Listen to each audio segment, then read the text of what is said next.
We are live. Good morning, good afternoon, good night, wherever you are in the world. Today I have two special guests, Chase Romano and Tyler White. How are you doing? Hey, Doing good. very well. How are you doing, Felipe?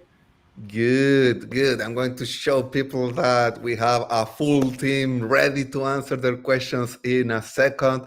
But first, I want to remind everyone that we are live and we love your comments, we love your questions, we love to know where you are. Arjun is asking this question that everyone asks when we start this live streams. Is this being recorded? Yes, this is being recorded and it will be available immediately after we're done with this on YouTube or LinkedIn on the URL that you are watching. So that's my proof that we are live. And we see Jnana and Arjun and Mitchell and Ganesh and Kalyan and Dash Desai is here live on the comments too. Today we're going to talk about Snowflake for data science. And I have here, this was built by Chase and Tyler, an introduction to performing machine learning on Snowflake. And they are going to bring us all the new development about it. Chase, Tyler, who would like to tell us a little more about what we are going to see today? Yeah, so I'll go ahead. So we are going to build an end-to-end MLOps pipeline where we're going to ingest some data. We're going to transform it, do some feature engineering. We're going to train an XGBOOST model with some hyperparameter tuning. We're going to register that model to the model registry. We're going to call it, and then we're going to actually use a Streamlit app to call that model in real time. XGBOOST Model Registry, Streamlit app. That are nice words. Tyler. Yes, so we've been working on this for a little while. What we wanted to do was we've seen a lot of examples where we've got bits and pieces of this, but not a full end-to-end, like from ingestion to training to inference to Streamlit application. So we're really excited to kind of walk you through this, and that's actually what we're going to do. We're going to walk through from the very beginning, and we're going to take it all the way to the end with all of the details in between, all the good stuff about how it works. Excellent. And all the questions that we're going to get from our friends. By the way, Chase and Tyler, what do you do at Snowflake? So I am an AI ML architect. So what I do is keep up with all of the new features that are constantly coming to Snowflake, especially around Snowpark, Snowflake ML, just general data science and capabilities of the platform. And we focus a lot on customer enablement. So rather than the traditional sort of, hey, I want to use Snowflake as a data warehouse, we come in to say, we think we can do a lot more with it. And so that's what we do to help customers. Yes. And Chase, you are all a big team, aren't you? Yep, so we're all on the same team. We all do the same thing. It's all about customer enablement, making sure everyone can perform MLOps in Snowflake. And today we're actually joined by the rest of our team in the chat to help answer any questions along the way. Oh, speaking of the rest of the team, hi Katie, hi Kirk, hi Jason. This is a beautiful big team and we are all ready for your questions. So, how are we going to start today? Well, why don't we kick it off? I can jump in Visual Studio Code and we can start to walk through the notebooks. Excellent. Let's go quickly into the content. Tyler is ready to share his screen. What is this? Wonderful. So I am in a Visual Studio Code notebook here. I've got an environment set up named Intro Snow ML. You can see it up here at the top right. If you follow the instructions in the GitHub repo that Chase and I had worked on that Felipe had shared, you'll be able to set up your environment the exact same way. So what we're going to do here is import familiar modules. This one might look a little different to you. This is Snowflake login options. I personally like using this kind of as a shortcut because it gets over that hurdle of how do we build a connection string and connect to Snowflake. It just makes it one line and we're able to get our session. You'll notice this is a preview feature, so always warning with preview features. But this is something I'm excited for because it's going to make things much easier moving forward. So what we're going to do here is create a stage. And the reason we're going to do that is because we want to load data from GitHub and load it into our stage so that we can turn that into a table. So right away, I'm going to read the CSV. We're going to do a little bit of cleaning because in Snowflake, we like uppercase column names. We don't like a lot of spaces. So we're going to do a little bit of that. And then we're going to take that file that we just cleaned up, put it back into Snowflake, and then we can actually use Snowpark to do the inference from the column headers so that we can get, we don't have to worry about naming things. It just looks perfect right away. And now we're going to do a little bit more cleaning here for our feature engineering. Because of that column issue I just described, we want to do some uppercasing. We're going to do some encoding, and you'll see what that looks like here in just a second. So we'll fix these values. We'll take a look at it again, and you can see a lot of this stuff got uppercased where we had it lowercase before.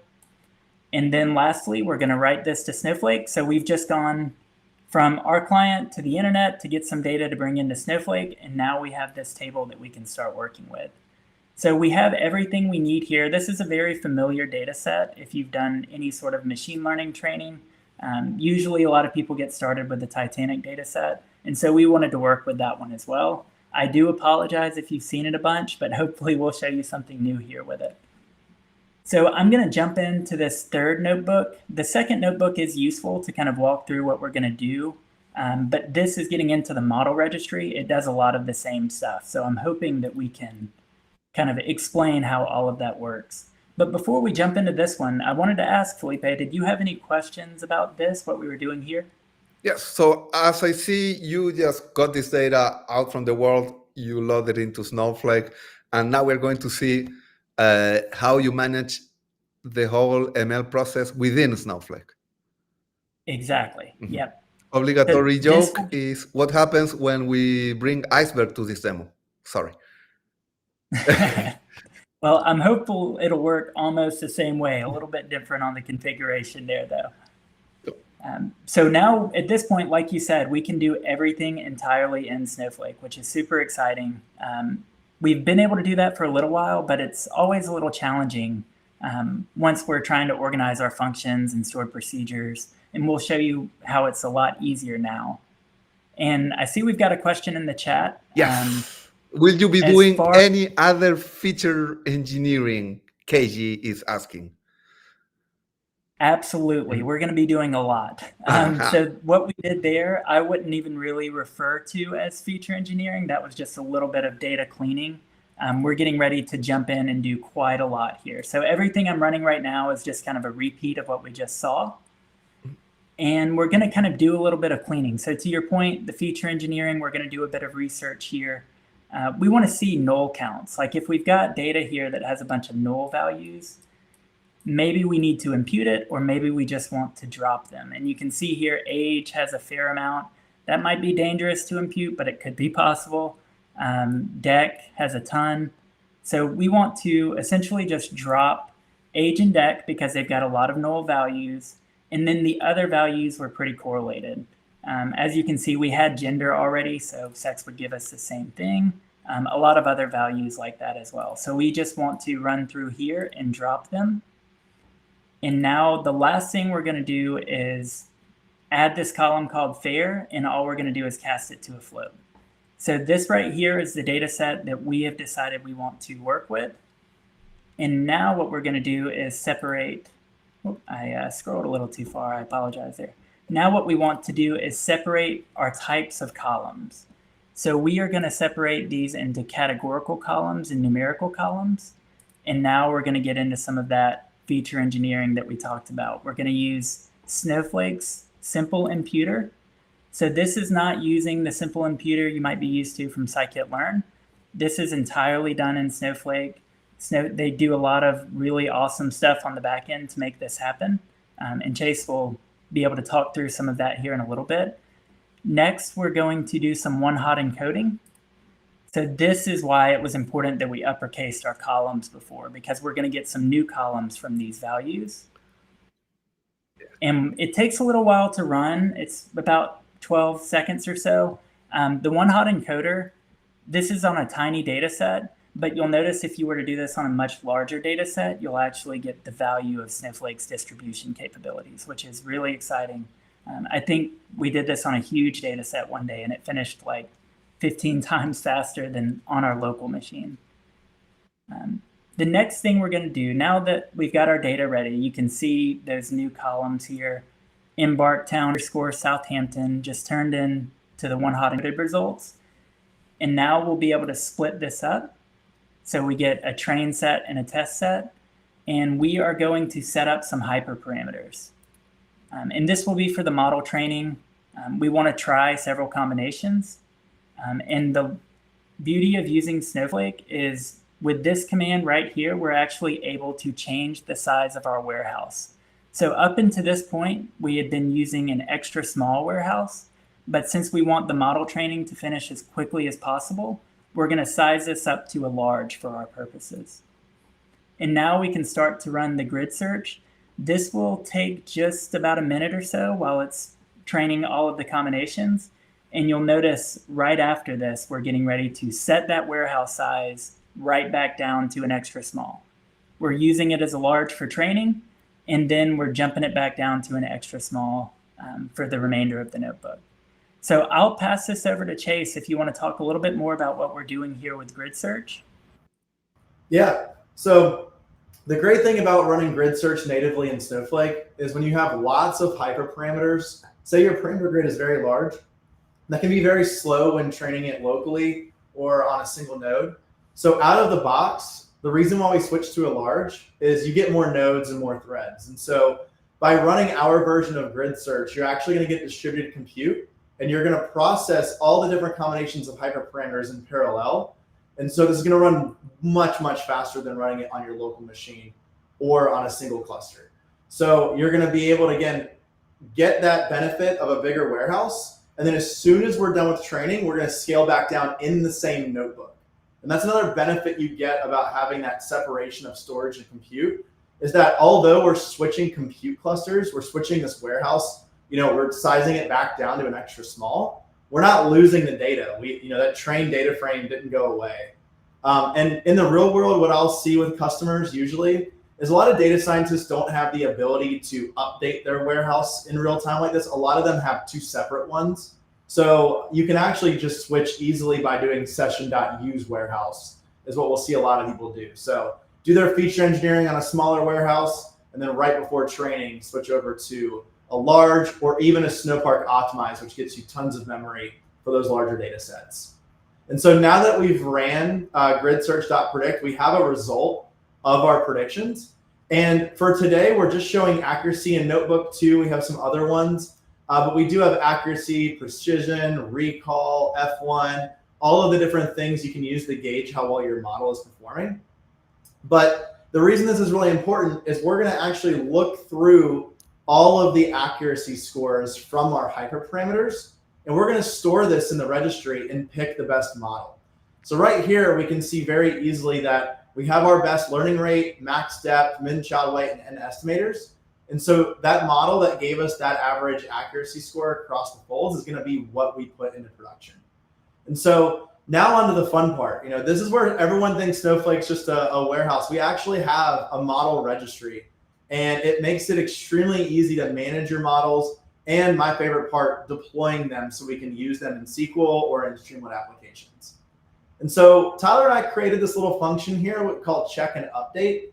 This is something that is just more of a convenience factor, is when we're running our models, if they don't exist, we want it to create version v1. But if it already exists in the registry, we want to make this robust as possible. So let's say you have this retraining on a weekly schedule or a monthly schedule. If you try to overwrite the same model, then you'll probably get a warning message or an error. This way, if you run the same model, it just adds one to the version. So it'll be v2 next, and then v3 automatically. So you can literally just schedule this and let it run. And so now to the actual model registry part. You can see at the top, we're getting some sample data. And this is really, really key to you are no longer going to have to create a UDF. The registry is going to do it for you. It's going to use this sample data to figure out the column names, the types, and again, no UDF creation. And so the first thing we'll do is we'll set an object called reg to our registry. and we're just going to create it. If it already exists, it'll ignore it and just use the registry in this schema. And then we're going to create a data frame based on the models in that registry. And by creating that data frame, we can feed that into the check and update function, which will create our version for us. And the model name here is just going to be Titanic, and we're going to log our model. And so it's that simple to log a model. You give it the name, the version, the model object, and sample input data. And so now when you do add evaluation metric, this is where you can add whatever you want. You can add your accuracy, your F1 score. Later on in this demo, I want to add some extra stuff. And you can just keep setting metrics in that registry. And another improvement we've made to the registry is Tyler's showing it right now where it says the name of the model. You won't have a different record for each version. You're going to have one record per model, but then you can see how many versions you have. So we've ran this demo this morning. Obviously, we wanted to test it before we ran it live in front of everybody. So you can see that we've actually got V1, V2, V3, and V1 is the default version name. That's actually the one that is deployed. And you can actually change that, and we're going to do that based on the best accuracy. So I told you earlier about the metrics. Here, we're going to create a metric called hyperparameters. So I'm just creating a dictionary of all of my hyperparameters, and we're going to log those to the model registry. And so now, when we look at the versions of the model, the last one we just ran, V3, you can see under the metrics, we have accuracy, we have all of the hyperparameters, and we can see that all in the registry. So this is queryable, this is viewable. You know, it makes it really easy to know what models do we have and what do we know about them. And so now when we scroll down, we need to pick which model we want to put in production. And so this next little trick that we've done here, that's all on the repo, this will go through your entire registry, look for Titanic, and then find which version has the best accuracy. And again, you can set this to F1, precision, recall, whatever you want.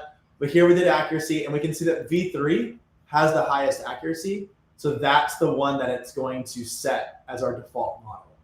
And so when we run this next code, you can see now that our default model is V3, and we're done. We did not have to write a UDF or anything. We're now going to run this model right now. This is our batch inference, and I'm going to show you kind of what near real-time or real-time looks like in a little bit. But right here, in 6 seconds, we just did the inference on the data set, and you can see we have output feature 0, which is our probability of 0, and then output feature 1, probability of surviving 1. Now, you may ask, well, what if we don't want to run all of this model registry code? Like, what if I just want to call this model in one cell from a new notebook? Well, if you scroll down, we're first going to write this data, our test data, back to Snowflake so we can show you what this will look like in SQL. We're also going to add some images to a stage for our fun Streamlit app that we're going to have at the end. But this is all it takes to do to call a model from a new notebook. Point to your registry, grab your model, and now you can run remote predictions. And so you can do that all in one cell. We just grab the model from the model registry and ran a UDF to run predictions on it. And this will be a vectorized UDF. So these batch predictions on very large data sets run in parallel. So they run very, very fast on very large data sets. So if you're trying to make tons of batch inferences, this is going to be a great way to do it. Beautiful. All right. So now the cool part is, as a data scientist, you just went through all this hard work of deploying this model to the registry, and you want your business analysts to use it, right? I want my business analysts to use it. I want my business users to use it, maybe in a Streamlit application. And so I'm going to show you how to do just that in the Snowflake UI. So we're actually going to switch over to Snowsite. And you'll notice, although Tyler did everything inside of VS Code, we can actually run the UDF, which was called Titanic Predict, right? Or Titanic. And we can run Predict, or we can run Predict Probo. And we didn't have to create that. The registry did that for us. And so if I want to see just 1 or 0, I can see that here. Or I can run Predict Probo. And I'm running this live in front of you on an extra small warehouse. And you can see that we're using a model that we just built using Python and Snowpark and Snowpark ML. And we're calling it right here in the SQL UI.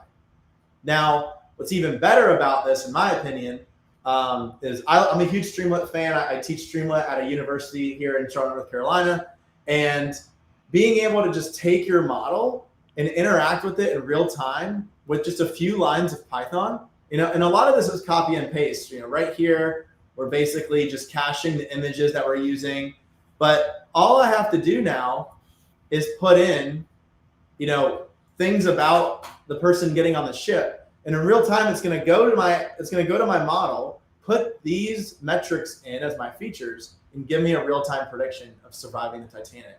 And so here I can see, great, I have a high chance, maybe I should actually get on.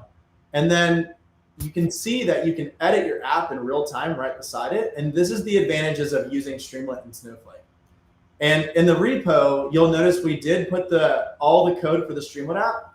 And a neat little trick that was done is this will work locally or inside Snowflake. So if you want to just run this app locally to test it for yourself, it will see that you're not in Snowflake and actually use your credentials locally on your machine. And then you can see, how am I getting this number? All the Streamlit app is doing is calling my model with a SQL function. So I'm just doing select Titanic predict proba, and that's all it's given, and that's how it's getting me this 98.37%. That's really cool. Yeah. Also, as a query, like you are doing a select from Titanic. Titanic is an object. You're not selecting from a table. Correct. That's like an extension to how we're used to using SQL. Now Titanic becomes a thing.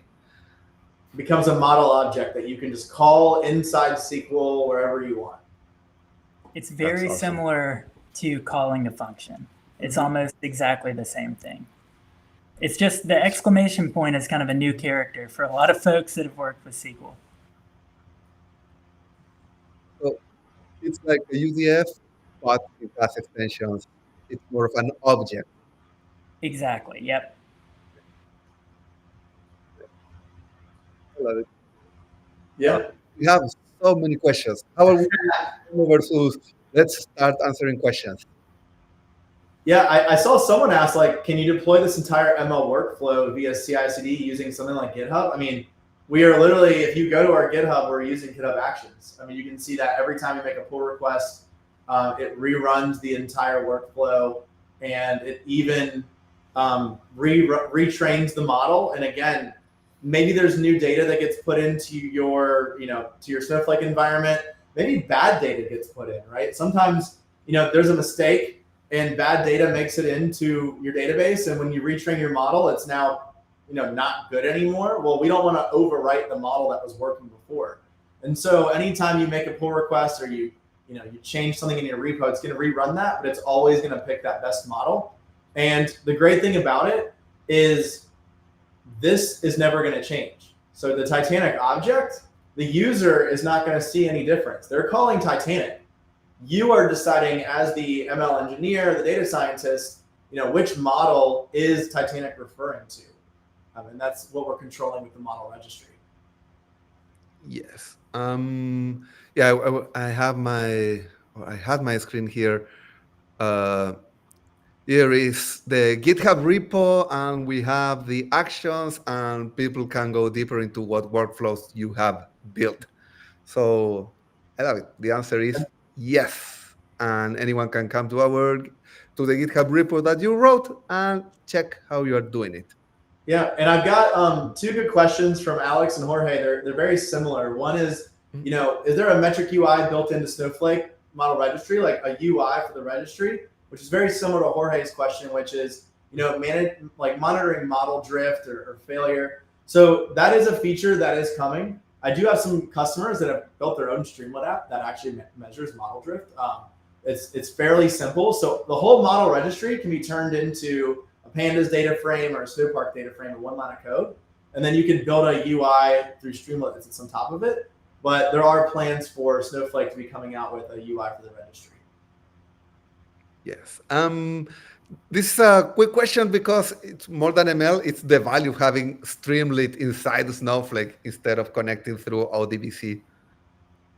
Yeah, I actually used to teach our Shiny before I switched over to Streamlit, with Snowflake having that acquisition. So It's very similar. I would say the Streamlit app, the benefit of using SIS over a basic ODBC connection is that SIS comes with all the security enabled. Like you don't have to do anything. If I want to share this app, I literally click the share button and share it with a team of people. And Snowflake handles all of the security, all of the deployment. If you're trying to deploy a Shiny app, yes, you can use you can use an R server, a POSIT server, but you have to manage all of the security and the infrastructure. So that's why we're seeing a lot of people use SIS, because I can do the same thing I'm doing in Streamlit, but I don't have to deploy to a container. I don't have to manage all of that stuff. My data scientist can just run the Streamlit app and click share, and then you're done. Yes. It's that simple. And the authentication is taken care of by Snowflake. Everything is in the same perimeter. Yes. This was a question asked a while ago by Yash.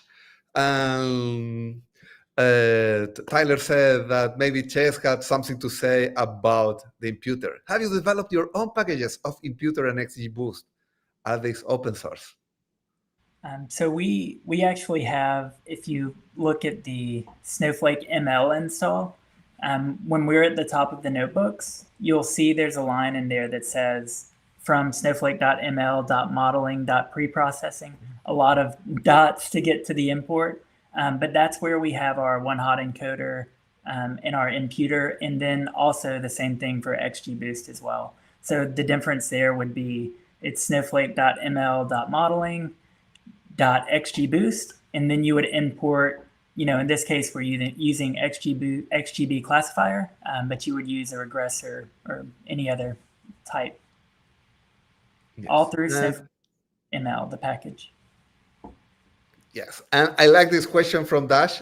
I know he knows the answer, but we always need to emphasize how cool this is. Where is processing occurring, on the client or on the server? So this is all happening on the server. So we're initiating the commands, we're sending them across, and then Snowflake is distributing that work behind the scenes. And then the only time it comes back to us on the client is when we do a .show command or a .2pandas. We do something, or a .collect, doing something that forces evaluation. But for the most part, everything here, we could run this from beginning to end entirely on the server, just sending the commands from the client. Yep. And you could have done it in VS Code as you did, or you could do it inside the Snow site. You get to choose. Absolutely. Yep. Any IDE you want. Exactly. And now, you said that you were switching warehouses and keeping the data within the session. So Rajesh wants to know, if you switch the warehouse, how does the data shared between the old and new? Yeah, I actually get this question a lot when I'm training customers that are moving off of a managed Spark environment. They are always blown away. Wait, you just, in the middle of a notebook, you just switched clusters in 1 second and it was able to run. No, it's all hot starts, right? We don't have to wait for the cluster to spin up. You literally, in the middle of the notebook, can change your cluster to either be a large warehouse, a high memory warehouse, and then change right back to a smaller one to save on that that compute. And the way that it's happening, the way we're able to do it without losing the data is Snowflake has that separation of storage and compute. So all of the compute's happening on Snowflake, and when we change the warehouse, we're not deleting anything that's in memory. We're not deleting all of the work we had just done, because all of those Snowpark DataFrames are living inside Snowflake. And so we can switch between warehouses for certain tasks inside the same notebook. Yes. And I have a question from Ajay. And I will give you a hint to the answer. He wants to know, Titanic data was cool, but how can you use Snowflake data? And I have a hint here. Absolutely, yep. So we've got the Tasty Bytes set up, which when you're inside Snowflake, you can follow through those example scripts. We also have the capabilities now with things like external network access, where you might be able to get that data directly from inside Snowflake. But the most common thing that we see is people just session.table. They've already got some data inside of Snowflake, and you can just hook it up right to it. Yes. How would you answer this question if the model registry can act as an API? I would say It depends. I think from the sense of how we're going about it, I mean, we're dealing with the Python API, right? The different components there. But seeing as Chase did a lot of the work with SQL as well, calling that with SQL, we do have our SQL API that you could invoke those commands directly, right? You could submit your requests, get back data. I personally haven't seen anyone working with that just yet, but I imagine the need for that is going to come very soon. Yes. And I want to highlight a comment from Katie from our team that wants to highlight it's not only GitHub Actions. We have also worked with customers doing CI/CD with Azure DevOps. Any thoughts on this? Yes, we've done Azure DevOps a lot. We've got a lot of good examples with GitLab as well. For the most part, with these CI providers, it's kind of just tweaking tiny things to make it work for a certain platform. What about, is there a metric UI built in the Snowflake model registry that can be used for model comparison or real-time tracking? So we actually answered this one earlier. So yes. Yeah, hopefully you guys were satisfied with that answer. Yes. Yeah. I started reading from the other side. Sorry. Let me see what else we have from Josh. We answered this one, didn't we? Snowflake offer model monitoring. Yes, we're not getting new questions, but we are almost on time. So it's your last chance to ask questions. We got a late one from Paul. Problems with the version and other restrictions running the Python within Snowflake using a Python worksheet. Maybe it's just me. I wonder what problems is he talking about. So Tyler, do you want to show? Can you actually share Tyler's screen real quick? And Tyler, you want to show the environment YAML file and kind of talk about how we avoid, package errors and how we're actually keeping everything up to date. I think this will be a good way to explain that. Certainly. So a lot of the work right now with Snowflake ML Python is still actively in development. We're continuing to improve it. So we've got this file right here, which sets up all of our dependencies properly. And now I think, was that question geared to inside of Snowflake or just with Python? I think it said inside the Snowflake worksheet, like in Snowsite, but it's, in there, you have the ability to choose the dropdown of the packages and do the custom importer. Yes, I have seen just with any Python dependency management, certain packages, if you're not using the proper versions with each other, can cause some issues. So it might just be the combination of packages that you're using. But what we have done here is we've kind of gotten everything here to ensure that this will all work. And then there might actually be some stuff we can clean up from this as well, Chase. But this is what we're doing to make sure our environment is perfect to run this from beginning to end. Python dependencies. And Hassan has a very important question. I mean, I love the answer to this question. How about data masking, data tokenization? How is this working when you do everything within Snowflake? So with RBAC, we have a few new commands and things now. There are a few different permissions once we've got models inside of our model registry. But they're not very different from how you would manage other objects within a schema. And as far as masking and data tokenization, that is performed like on the object itself. So if you were to apply those rules on said object and a user with, without the ability to see sensitive data runs a query, Snowflake's policies would automatically apply and the data would be masked or tokened properly. Cool. And last two questions. Sorry. I said tokenized rather than token. Yes. So Amit wants to know if there is a recording of this presentation.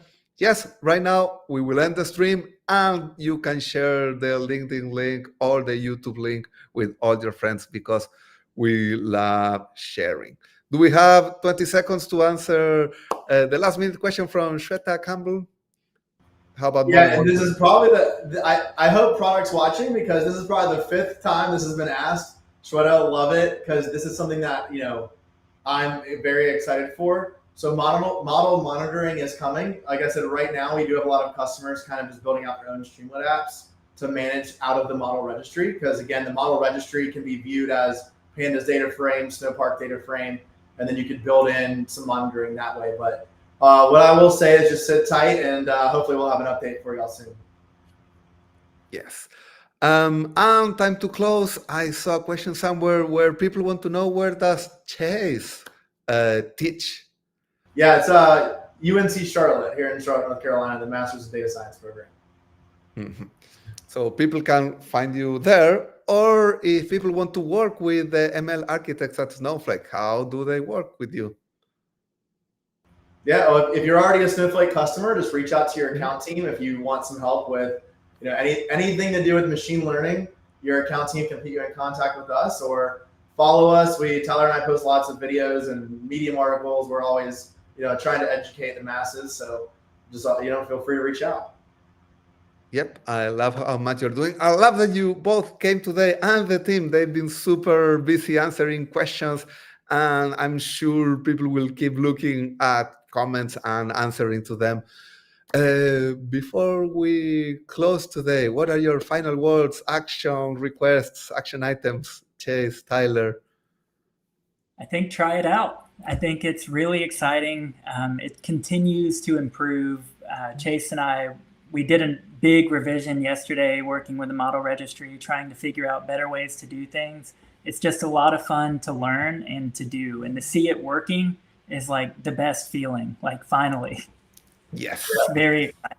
Yeah, I was a data scientist before joining Snowflake 3 years ago. To see where Snowflake has, come from 3 years ago, now being able to do end-to-end ML ops and, build and train and feature engineering and deploying a model. Like it's always amazing to see the stuff that's been coming out lately, and it's nice to actually, start turning into that full platform for machine learning.